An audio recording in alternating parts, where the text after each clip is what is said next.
안녕하세요. 오늘은 요한계시록 4장입니다. 제목은 보좌에 계신 하나님. 사도 요한은 이 3장에서 7교회를 향하신 주님의 메시지를 전했습니다. 그곳에는 칭찬, 또 교훈, 또는 책망, 경고가 있었습니다. 완전한 교회는 지상에 없습니다. 불완전합니다. 충성스러운 교회도 있었고 세속화에 물든 교회도 있었습니다. 주님은 순결한 교회가 되기를 원했습니다. 이제 속히 일어날 일들에 대해서 보이겠다고 말씀하십니다. 요한계시록은 본다라는 그림 언어의 기록 형식을 취하고 있습니다. 올라오라는 음성을 사도 요한은 들었습니다. 어디로 올라오라는 것입니까? 천국으로 올라오라는 것입니다. 어떻게 천국에 올라갑니까? 2절에 보면은 내가 곧 성령에 감동되었더니 이랬습니다. 곧 이 말은 성령 안에라는 말입니다. 성령께서 시공간을 초월해서 요한을 사로잡아 천국으로 이끌어간 것입니다. 사도 바울은 이런 천국 경험을 내가 몸 안에 있었는지 몸 밖에 있었는지 모르겠다고 했습니다. 천국 경험을 말하기를 자제했습니다. 혹시라도 사도 바울을 우상화, 신격화할 그런 어리석은 사람들이 생길 염려 때문이었습니다. 무지한 인생들은 맹종하는 그런 경향이 있습니다. 나약하기 때문입니다. 사도 요한을 천국으로 부르신 목적이 무엇입니까? 앞으로 일어날 일들이 무엇일까요?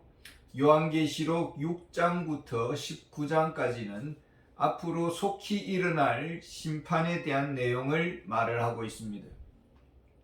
그렇다면 4장과 5장은 심판을 준비하시는 천상의 세계를 말씀하고 있는 것입니다. 요한이 천국에 올라갔습니다.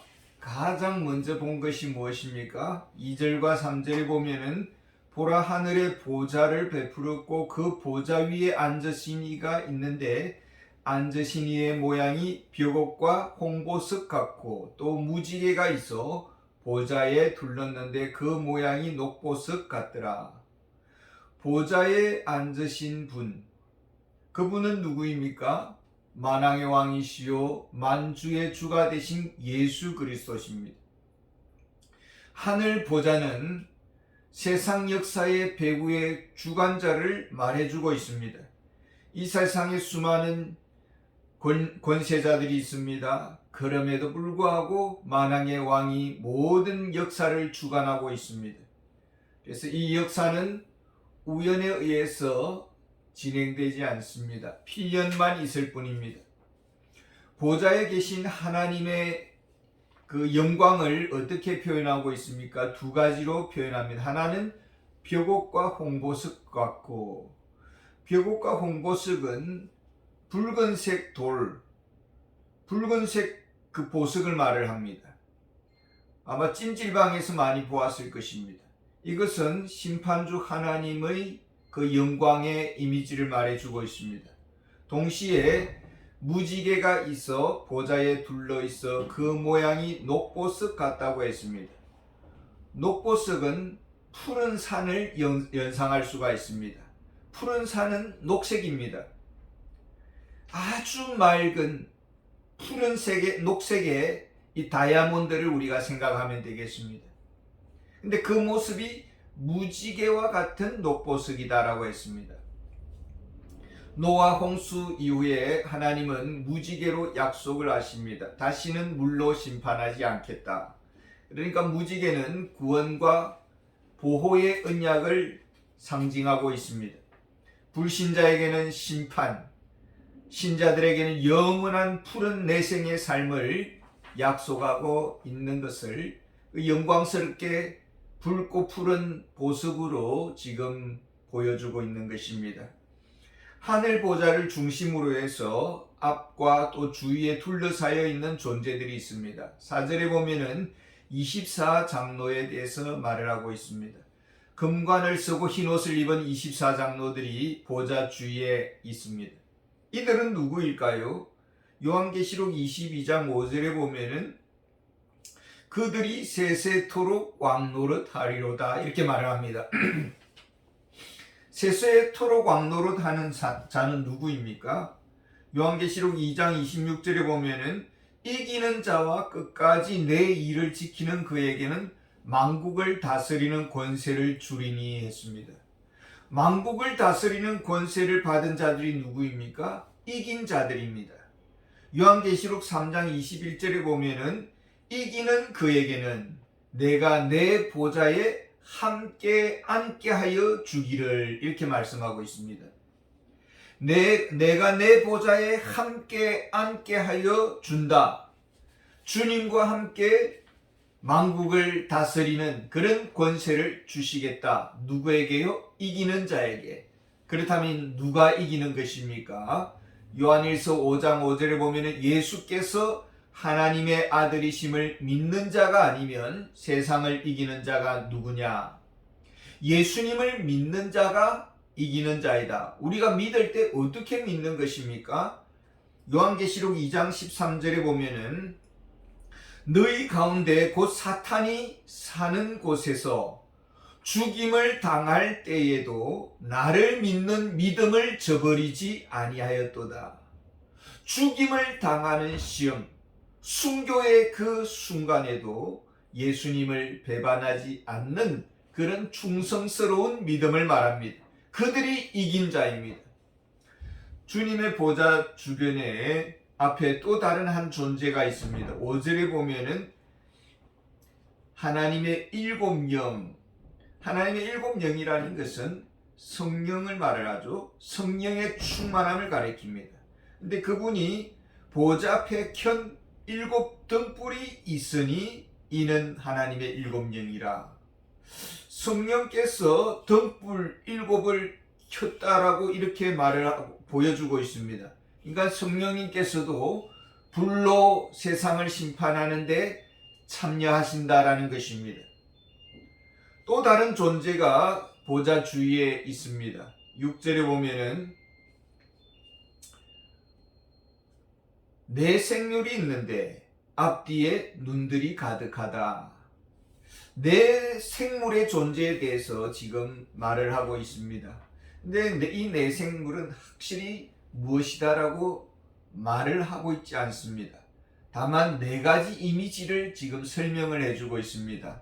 하나는 사자, 하나는 송아지, 하나는 사람, 하나는 독수리입니다. 이 네 생물의 본래의 사역이 무엇입니까? 8절에 보면은 밤낮 쉬지 않고 거룩하다 거룩하다 거룩하다 하면서 하나님을 찬양하고 있습니다. 그러니까 이 네 생물의 본래 존재 목적은 예배에 있다라는 것입니다. 이사야 6장 2절에 보면은 스랍들이 모시고 있는데 각기 6날개가 있어 그 둘로는 자기 얼굴을 가리웠고 그 둘로는 자기 발을 가리웠고 그 둘로는 날며. 여기 네 생물의 정체를 이사야 선지자는 스랍들로 이렇게 증거하고 있습니다. 그러니까 여기서 네 생물은 하나님의 보좌 가장 최측근에 있는 천사들임을 알 수가 있습니다. 이 천사들의 존재 목적은 예배에 있습니다. 주 하나님을 찬양하는 것입니다. 근데 지금 천사들이 어떤 모습을 하고 있습니까? 6절에 보면은 앞뒤로 눈들이 가득하다 이렇게 말을 하고 있습니다. 천사들에게 눈이 있는데 그 눈들이 가득했다. 무엇을 보려고 하는 것입니까? 그리고 어떻게 보는 것입니까? 아마 보는 방식으로서 사자, 송아지, 사람, 독수리를 이렇게 이미지로 내세운 것 같습니다. 천사들은 온 우주를 지금 하나님의 심판을 앞두고 조사하고 두루 살펴볼 것입니다. 어떻게 살핍니까? 사자의 눈처럼, 맹수의 눈처럼 강렬한 눈빛으로 무엇인가 삼킬 듯한 그런 눈빛으로 이 인생을 세상을 살필 것이다. 또 하나는 송아지입니다. 죄송합니다. 이 송아지는 우직하고 또 성실합니다. 그러니까 인생들을 살피는데 성실하고 우직하게 그렇게 살필 것이다. 그리고 사람이 나오는데 이 사람은 이성을 말하는 거죠. 어리석게 인생들을 판결하지 않을 것이다. 독수리가 나옵니다. 독수리는 그 속도를 말을 해주죠. 순식간에 우리 인생들의 모든 죄와 허물에 대해서 조사를 하는데 순식간에 조사할 것이다 라는 것입니다. 이 네 생물은 천사들입니다. 이 세상의 죄와 심판, 판결에 관련된 모든 정보를 찾아내고 조사하고 분석하고 밝혀낼 것입니다. 저들은 하나님의 심판을 준비하는 사자들이라는 것을 알 수가 있습니다. 이제 이 네 생물과 24장로들의 경배의 모습이 나옵니다. 저들이 찬양을 드립니다.